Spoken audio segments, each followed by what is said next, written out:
چې لفظونه د پښتو زما په خوله شي، چې لفظونه د پښتو زما په خوله شي، روح په تن کې مې خوشاله آسوده شي.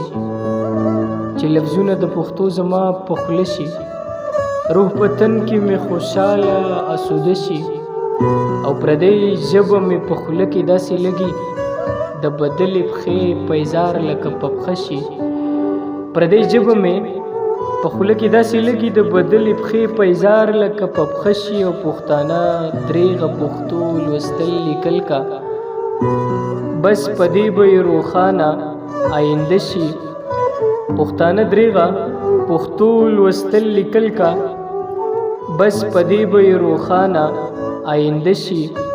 او دا خواهش که زما جرم دی نو وي دی، دا خواهش که زما جرم دی نو وي دی، قدرمن چې پښتو مې یو په دوه شي. کاش دا ژبه ځانځاني د منځه یوسي، چې یووالی د ملت مو نصیبه شي. که د فخر بخل حشر کې وي خدایا، که د فخر بخل حشر کې وي خدایا، دا اعلان دې په پښتو ژبه کې وشي.